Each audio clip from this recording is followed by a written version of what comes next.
Darrell Jazz Johnson, Gospel Herald, CitySportsReport.com, here with ESPN's Tim Legler.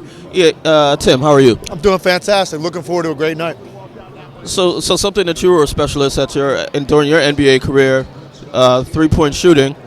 We have a great field in a three-point shooting contest. How much are you looking forward to that, and who might have the edge to win? I can honestly say I'm probably more excited for this event this year than at any time covering it 14 years at ESPN, because I think they finally have it top to bottom a strong field. I mean, every year I usually look at the list, kind of go, shake my head a little bit, like those guys aren't pure enough shooters to really do well in this competition. That's not the case this year.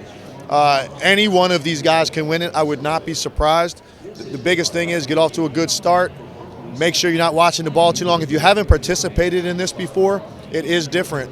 And sometimes you'll see guys that are watching the flight of the ball too long, and then he reaches for the next ball. You'll never get to all 5 racks, and then you'll start rushing, and you have no shot. So get critical, let it go. It's halfway there, reach for the next ball. And if you can find that rhythm and have some success on the first rack, your confidence goes up, and now you got a really good chance. But you're going to have to go through a lot of great shooters tonight. There's no easy path to the finals. 18, 19, 20 might not get you out of the first round. Certainly looking forward to that.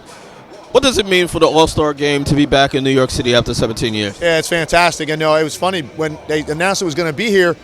I started thinking about all the All-Stars, 14 at ESPN. I'm like, was it been in New York before? No, it was before I even got to ESPN. So it's one of the meccas. We know that. You know, New York is proud basketball tradition, and people love their basketball here. And so to bring it back, and not only to New York, to Times Square and to Madison Square Garden, Brooklyn gets a share in the wealth too. So they have 2 franchises this close together.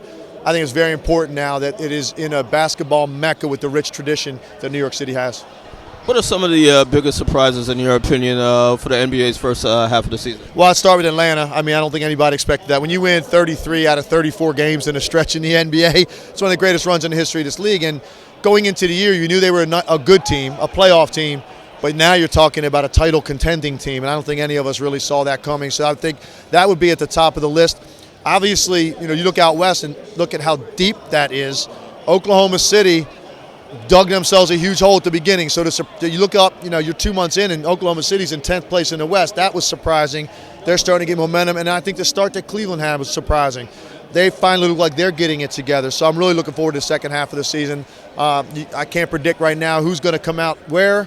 But I think as we get closer to March and April, it's going to start to sort itself out, and we'll know who the real title contenders are. If we had to pick a first half MVP, who would you pick?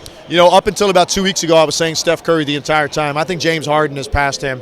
It's neck and neck. If they had the vote today, I think those 2 guys would basically split the vote. I think they're the 2 guys at the top. But I look at what James Harden has done since Dwight Howard went out of the lineup.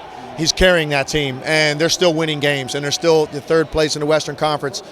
To me, what he has done on a consistent basis every single night stands out, because it's not just his scoring. He's leading the league in scoring, but he's 6 rebounds, 7 assists a night. So he's playing the all-around game, creating shots for his teammates. So I'd put him just a hair above Steph right now. LeBron James is closing the gap very, very quickly.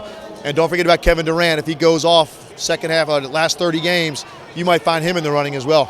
Final question.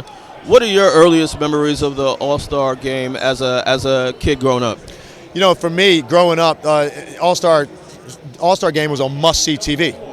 And the reason was because if you go back and even look at some of the NBA classics, and when they show the All-Star Game from the 80s, which is the era that I was watching growing up and loving the game, those guys really were getting after it.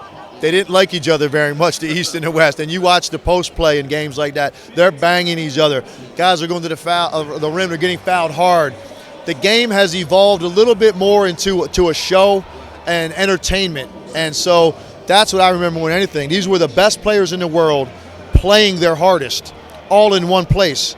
And you really can't get any better than that if you're a basketball fan. And that's part of what made me fall in love with the game as a youngster and wanted to be one of those guys, hopefully one day put an NBA uniform on. All right, thanks a lot for your time. Appreciate it. Thank you. Thanks.